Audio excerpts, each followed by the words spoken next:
ಮೊದಲಿಗೆ ರಾಜ್ಯದಾದ್ಯಂತ ಈ ಮೈಕ್ರೋ ಫೈನಾನ್ಸ್ಗಳ ಹಾವಳಿ ಸಿಕ್ಕಾಪಟ್ಟೆ ಜಾಸ್ತಿಯಾಗಿ ಆತ್ಮಹತ್ಯೆ ಕೇಸ್ಗಳು ಜಾಸ್ತಿ ಆಗಿತ್ತು. ಇದಕ್ಕೆ ರಾಜ್ಯ ಸರ್ಕಾರ ಹಿಂಗಾದ್ರೂ ಮಾಡಿ ಬ್ರೇಕ್ ಹಾಕಬೇಕು ಅಂತ ಹೇಳಿ ಸುಗ್ರೀವಾಜ್ಞೆ ತರ್ತೀವಿ ಅಂತಂದ್ರು. ಅದರ ಭಾಗವಾಗಿ ಸಚಿವ ಸಂಪುಟ ಸಭೆ ನಡೆಯಿತು. ಆ ಸಭೆಯಲ್ಲಿ ಸುಗ್ರೀವಾಜ್ಞೆಗೆ ಅಸ್ತು ಅಂತಿದೆ ರಾಜ್ಯ ಸಚಿವ ಸಂಪುಟ. ಯಾವುದೇ ಮಾರ್ಪಾಡುಗಳು ಇಲ್ಲದೆ ಸುಗ್ರೀವಾಜ್ಞೆಗೆ ಒಪ್ಪಿಗೆ ಸಿಕ್ಕಿದೆ. ಸಾಲ ನೀಡಿ ಗ್ರಾಹಕರಿಗೆ ಕಿರುಕುಳವನ್ನ ಕೊಟ್ರೆ ಶಿಕ್ಷೆ ಫಿಕ್ಸ್. ಇದು ಪವರ್ ಟಿವಿಯ ವಿಸ್ತೃತ ವರದಿಯ ಬಿಗ್ ಇಂಪ್ಯಾಕ್ಟ್. ಫೈನಾನ್ಸ್ ಕಿರುಕುಳದ ಬಗ್ಗೆ ವರದಿಯನ್ನ ಮಾಡಿತ್ತು ಪವರ್ ಟಿವಿ. ಜೊತೆಗೆ ಸರ್ಕಾರ ಮಧ್ಯಪ್ರವೇಶ ಮಾಡಿ ಕಟ್ಟುನಿಟ್ಟಿನ ಕ್ರಮ ತೆಗೆದುಕೊಳ್ಳಬೇಕು ಅಂತ ಆಗ್ರಹಿಸಿತ್ತು ನಿಮ್ಮ ಪವರ್ ಟಿವಿ. ನಮ್ಮ ಪವರ್ ಟಿವಿಯ ಒಂದು ವಿಸ್ತೃತ ವರದಿಯ ಇಂಪ್ಯಾಕ್ಟ್ ಆಗಿದೆ. ಈಗ ಸುಗ್ರೀವಾಜ್ಞೆಗೆ ಸಂಪುಟ ಸಭೆ ಅಸ್ತು ಅಂದಿದೆ. ಕಡೆಗೂ ರಾಜ್ಯದ ಹಲವು ಕಡೆಗಳಲ್ಲಿ ನೋಡಿ, ಅಲ್ಲಿ ಪಾಪ ಸಾಲ ತಗೊಂಡವರೆಲ್ಲರೂ ಆಸ್ಪತ್ರೆಯಲ್ಲಿ ಚಿಕಿತ್ಸೆ ಪಡ್ಕೊಂತ ಇದ್ದಾರೆ. ಎಷ್ಟೋ ಜನ ಆತ್ಮಹತ್ಯೆ ಮಾಡ್ಕೊಂಡಿದ್ದಾರೆ. ನೇಣು ಬಿಗಿದುಕೊಂಡು, ವಿಷ ತಗೊಂಡು, ಮಾಡಿಕೊಂಡು ಸುಗ್ರೀವಾಜ್ಞೆ ಮಾಡಿದ್ದಾರೆ. ಅದಕ್ಕೆ ಸಚಿವ ಸಂಪುಟ ಕೂಡ ಅಸ್ತು ಅಂತಂದಿದೆ.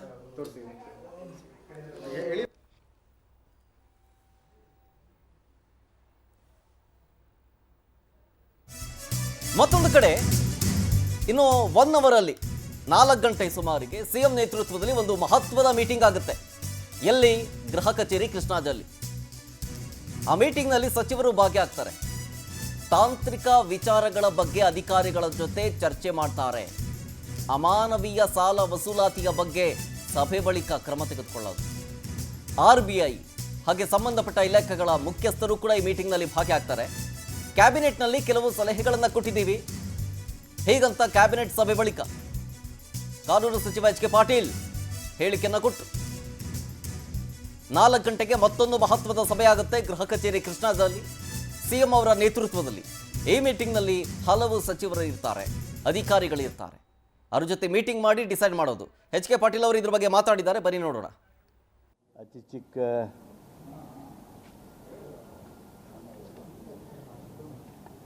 ವ್ಯಾಪಾರಿಗಳು,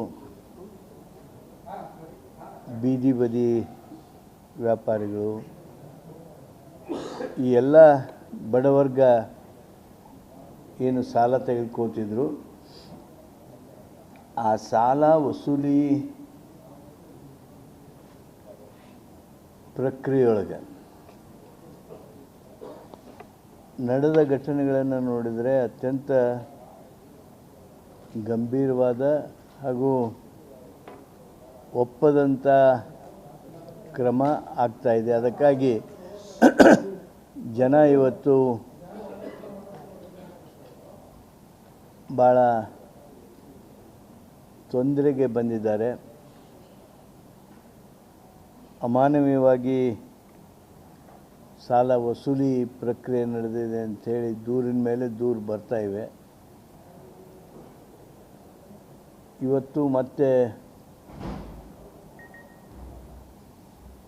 ಆತ್ಮಹತ್ಯೆ ಮಾಡಿಕೊಂಡಿರ್ತಕ್ಕಂಥ ಪ್ರಕರಣಗಳು ಬೆಳಕಿಗೆ ಬಂದಿವೆ.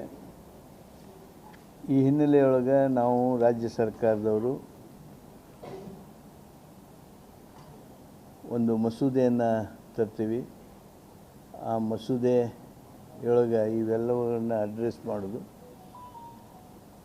ಈ ಮಸೂದೆ ಬಗ್ಗೆ ಕೆಲವು ವಿಚಾರಗಳನ್ನು ಚರ್ಚೆ ಮಾಡಿದ್ವಿ. ಡೀಟೇಲ್ಸ್ ಕೊಡ್ತಾರೆ ಇದ್ರ ಬಗ್ಗೆ ನಮ್ಮ ಪ್ರತಿನಿಧಿ ದೀಪಾ ನೇರ ಸಂಪರ್ಕದಲ್ಲಿ ಜಾಯ್ನ್ ಆಗ್ತಿದ್ದಾರೆ. ದೀಪಾ, ಈಗಷ್ಟೇ ಸುಗ್ರೀವಾಜ್ಞೆಗೆ ಸಚಿವ ಸಂಪುಟದಲ್ಲಿ ಅಸ್ತು ಅಂತ ಹೇಳಲಾಗಿದೆ. ಇನ್ನೊಂದು 1 ಅವರ್ ಆದಮೇಲೆ ಗೃಹ ಕಚೇರಿ ಕೃಷ್ಣಾದಲ್ಲಿ ಮತ್ತೊಂದು ಮಹತ್ವದ ಮೀಟಿಂಗು. ಆ ಮೀಟಿಂಗ್ನಲ್ಲಿ ಯಾರ್ಯಾರು ಭಾಗಿಯಾಗ್ತಾರೆ, ಏನು ಚರ್ಚೆ ಆಗುತ್ತೆ? ಶರತ್, ಉನ್ನತಾಧಿಕಾರಿಗಳ ಸಭೆಯೊಂದನ್ನು ಸಿಎಂ ಕರೆದಿರುವಂತಹದ್ದು. ಸಂಜೆ 4 ಗಂಟೆಗೆ ಕೃಷ್ಣಾದಲ್ಲಿ ಮೀಟಿಂಗ್ ನಡೆಯಲಿದೆ.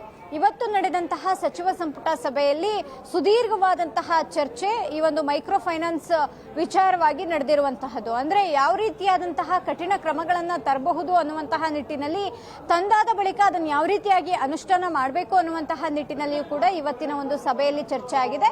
ಹಾಗಾಗಿ ಇವತ್ತಿನ ಸಭೆಯಲ್ಲಿ ಬಹುತೇಕವಾಗಿ ಅಂದ್ರೆ ಸುಗ್ರೀವಾಜ್ಞೆ ಮೂಲಕವೇ ಕಾನೂನನ್ನ ತರಬೇಕು ಅನ್ನುವಂತಹ ಅನ್ನುವಂತಹ ನಿಟ್ಟಿನಲ್ಲಿ ಚರ್ಚೆ ಆಗಿರೋದ್ರಿಂದ ಉನ್ನತ ಅಧಿಕಾರಿಗಳನ್ನ ಸಭೆ ಕರೆದು ಅಂದ್ರೆ ಆ ಉನ್ನತ ಅಧಿಕಾರಿಗಳ ಜೊತೆ ಯಾವ ರೀತಿಯಾಗಿ ಅನುಷ್ಠಾನ ಮಾಡಬೇಕು ಅನ್ನುವಂತಹ ನಿಟ್ಟಿನಲ್ಲಿ ಈ ಒಂದು ಚರ್ಚೆ ನಡೆಯುತ್ತೆ ಅನ್ನುವಂತಹ ಮಾಹಿತಿ ಸಿಗ್ತಾ ಇದೆ. ಇದರ ಜೊತೆಗೆ ಮೈಕ್ರೋ ಫೈನಾನ್ಸ್ಗೆ ಕಡಿವಾಣ ಹಾಕಲೇಬೇಕು ಅನ್ನುವಂತಹ ನಿಟ್ಟಿನಲ್ಲಿ ಸಿಎಂ ಸಿದ್ದರಾಮಯ್ಯ ಸೇರಿದಂತೆ ಎಚ್ ಕೆ ಪಾಟೀಲ್ ಅವರು ಕೂಡ ಸುದೀರ್ಘ ಚರ್ಚೆಯೊಂದನ್ನು ಮಾಡಿದ್ರು. ಈ ಹಿಂದೆ ಕೂಡ ಇದಕ್ಕೆ ಅನಿವಾರ್ಯತೆ ಇದೆ, ರಾಜ್ಯದ ಜನರಿಗೆ ದೊಡ್ಡ ಮಟ್ಟಿನ ಸಮಸ್ಯೆ ಆಗ್ತಿದೆ ಅನ್ನುವಂತಹ ನಿಟ್ಟಿನಲ್ಲಿ ಒಂದು ಚರ್ಚೆ ಕೂಡ ನಡೆದಿತ್ತು. ಆದರೆ ಇವತ್ತಿನ ಈ ಒಂದು ಅಂದ್ರೆ ಸಚಿವ ಸಂಪುಟ ಕೂಡ ಬಹುತೇಕವಾಗಿ ಅದಕ್ಕೆ ಮೀಸಲಾಗಿತ್ತು. ಅದರಂತೆ ಇವತ್ತು ನಡೆದಂತಹ ಸಂಪುಟದಲ್ಲಿ ಸುಗ್ರೀವಾಜ್ಞೆ ತರುವಂತಹ ನಿರ್ಣಯವನ್ನ ತೆಗೆದುಕೊಳ್ಳಲಾಗಿದೆ.